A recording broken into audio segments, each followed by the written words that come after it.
सुप्रभात बच्चों। कल हमने संधि का सामान्य परिचय पढ़ा था कि संधि किसे कहते हैं, संधि का शाब्दिक अर्थ क्या है, संधि विच्छेद क्या होता है और संधि के कितने प्रकार हैं और उनमें स्वर संधियों के प्रकारों के बारे में जाना था कि इनके नामों से इनके 5 प्रकार हैं।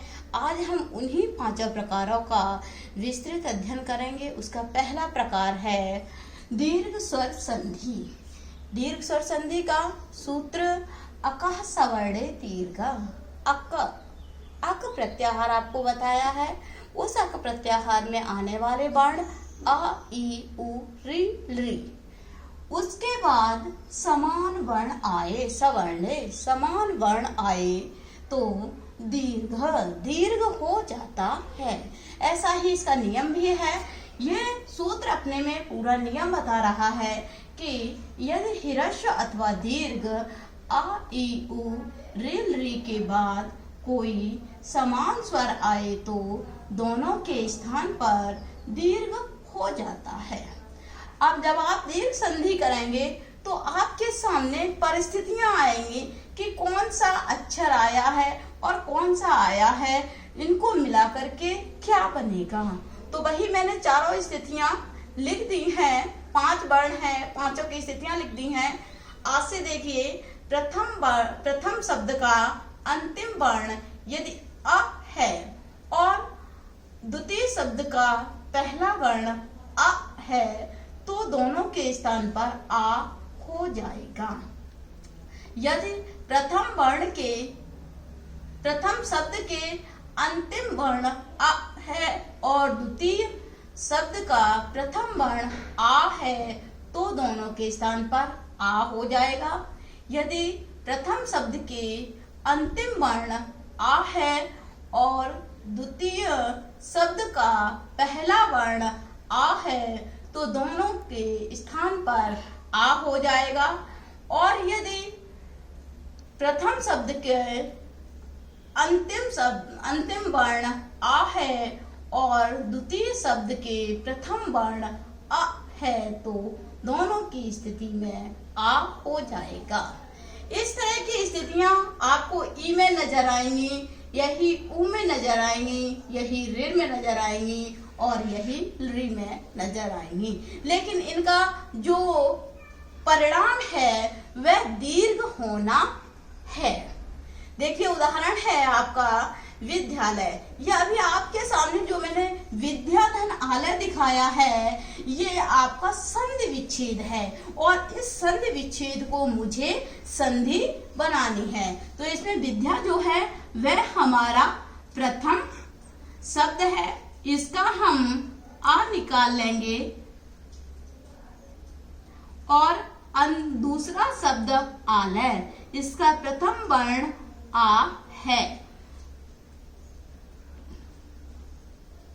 ये आ और आ तीसरी स्थिति को दर्शा रहा है और ये दोनों मिलकर के क्या बन जाएंगे? आ।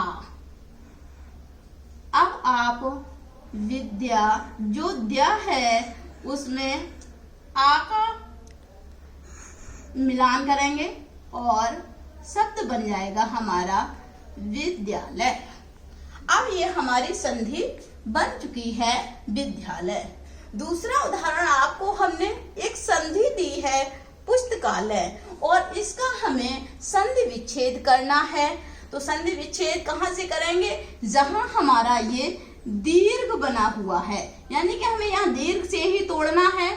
तो उससे पहले इस आ से पहले जो शब्द है उस शब्द को हम पूर्ण लिख लेंगे और लास्ट में हलंत लगा देंगे ताकि ये आ जो आया है उसको हम यहाँ लिखें और ये जो शेष वर्ण रह गया है, जो शेष वर्ण है उनको अलग लिख दिया है।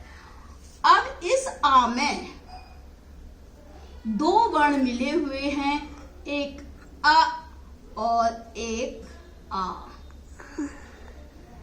अब इस आ को हम इस शब्द को दे देंगे तो हमारा बन जाएगा पुस्तक और इस वर्ण को इस शब्द को दे देंगे तो हमारा बन जाएगा आलय। और इस तरह से हमारी संधि विच्छेद होगी पुस्तकालय। यहाँ आपकी स्थिति कौन सी है? आ धन आ बराबर आ, यही है आ धन आ बराबर आ बना है। और जब हम इसको संधि विच्छेद करेंगे तो हमारा बनेगा पुस्तक धन आलय। बस बच्चों एक चीज याद रखना कि आप जिस समय संधि करें या संधि विच्छेद करें, आपको विच्छेद करने में अधिक कठिनाई होगी, क्योंकि वहां पर सार्थक शब्द होना चाहिए। निरर्थक शब्दों की संधि नहीं होती है, सार्थक शब्दों की संधि होती है। संधि विच्छेद जो संधि बनाना सरल है, लेकिन संधि से संधि विच्छेद करना थोड़ा कठिन है। तो आप इस कठिनता को तभी खत्म कर सकते हैं जब आप सार्थक शब्दों को लेंगे, और जब सार्थक शब्द होंगे तो आपकी संधि विच्छेद बड़े आसानी से हो जाएगा। बाकी ई का उदाहरण, ऊ का उदाहरण, ऋण का उदाहरण और ऋ का उदाहरण ये हम आपको कल की क्लास में समझाएंगे। और आज से संबंधित जो उदाहरण हैं वह हम आपको पीडीएफ के माध्यम से दे देंगे। आप उनको बनाएं, और अगर कोई समस्या आती है तो हमें कमेंट बॉक्स में लिखें ताकि हम उस समस्या का निवारण कर सकें। धन्यवाद।